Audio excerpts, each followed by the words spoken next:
Hello guys.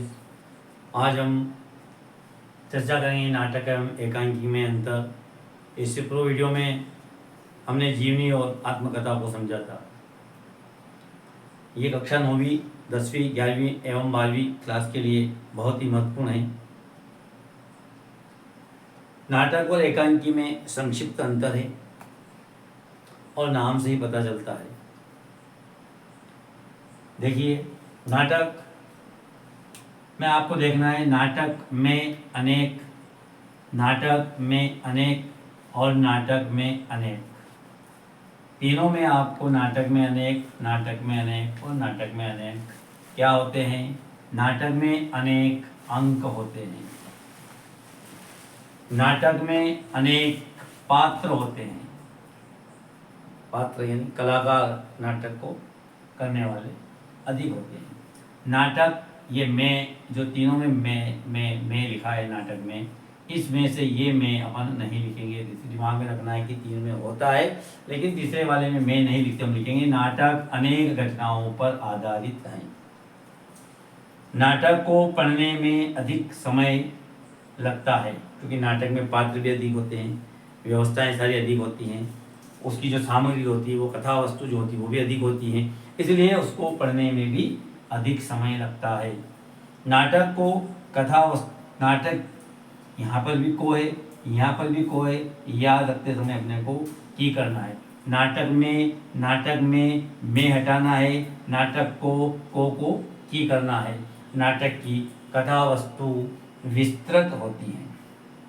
अब इसको समझना एकांकी के रूप में, अगर इसको समझे, इसका अंतर समझे तो बहुत ही सरल है। नाटक में अनेक अंक होते हैं, इस अनेक की जगह आपको एकांकी में एक लिखना है। एकांकी में एक अंक होता है, एक अंक होता है। एकांकी में नाटक में अनेक पात्र होते हैं, एकांकी में कम पात्र होते हैं। ऐसा नहीं कि एक पात्र होता है, नाटक में एकांकी में पात्र होते हैं लेकिन एक नहीं, कम होते हैं।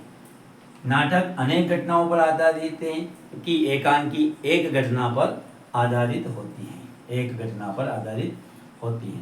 नाटक को पढ़ने में अंक अधिक समय लगता है जबकि एकांकी को पढ़ने में कम समय लगता है। एक नाटक की कथा वस्तु विस्तृत होती, विस्तृत मतलब ज़्यादा, लेकिन एकांकी की कथा वस्तु संक्षिप्त मतलब कम होती है। विस्तृत ठीक इसका उल्टा एकांकी में कम होती है। यहाँ भी नाटक को पढ़ने में अधिक समय लगता है, ठीक उल्टा यहाँ पर कम लगता है। नाटक में अनेक घटनाओं पर आधारित होती है, यहाँ एक घटना पर आधारित होती है। नाटक में अनेक पात्र होते हैं, यहाँ कम पात्र होते हैं। नाटक में अनेक अंक होते हैं, एकांकी में एक अंक होता है। ये इसके 5 अंतर हमें समझना है। अब देखते हैं अपन ट्रिक देखते हैं। मोम आँख, मोम मतलब मोमबत्ती को अपन मोम कहते हैं। आँख जो आंकड़ा होता है इसमें दूध निकलता है वो मोम आँख से इसके ट्रिक बनती है। मोम से मोहन राकेश, म से मन्नू भंडारी जिसे हम अच्छी तरह से जानते हैं। मोहन राकेश एक आषाढ़ के एक दिन, मोहन राकेश आषाढ़ के एक दिन घूमने गए। बरसात इतनी ज़्यादा हुई कि पड़ोस के घर बिना दीवार के घर हो गए। बरसात की वजह से मन्नू भंडारी की रचना है बिना दीवार के घर।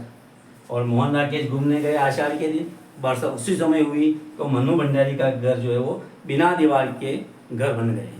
इस प्रकार आप आषाढ़ के एक दिन पानी ज़्यादा गिरता है तो दीवारें गिर गई, अर्थात बिना दीवार के घर हो गए। और दोनों की राशि एक ही है, मोहन राकेश और मन्नू भंडारी। इधर देखिए आप, राज हंसे भारी मान, यहाँ हंसे के ऊपर बिंदी आती है लेकिन अपन अपनी भाषा में इसको राज हंसे समझे। राज हंसे तो भारी मान, तो कोई राज नाम का कोई हंसे तो किसी को लगा कि उनको लगा कि हमारा भारी मान बढ़ रहा है, यानी राज हंसे तो किसी को लगा कि हमारा भारी मान बढ़ रहा है। तो यहाँ पे जो एकांकी गा रहे वो है राधाशरण, रा से राधाशरण गोस्वामी, ज से जगदीश चंद्र माथुर, ह से हरिशंकर कृष्ण प्रेमी और से सेठ गोविंद दास। राज हंसे तो ये राधा कृष्ण याद रखना आपको चारों। और भारी मान से जो एकांकी बनती है राधा चरण गोस्वामी की एकांकी है भारत माता। जगदीश चंद्र माथुर की है रीढ़ की हड्डी, और हरि कृष्ण प्रेमी की है मात्र प्रेम, प्रेमी से मात्र प्रेम। हरि, हरि मन ईश्वर, कृष्ण खुद ईश्वर है, और हरि कृष्ण से प्रेम करने वाले यानी हरि कृष्ण प्रेमी की रचना है मात्र यानी माता का मंदिर यानी मातृ मंदिर। और सेठ गोविंद दास, सेठ गोविंद दास नवरंग, नवरंग जी यानी गोविंद दास जी जो थे सेठ जी, वो नवरंग की राखी बेचते थे, इसलिए नवरंग याद रखना अपने को।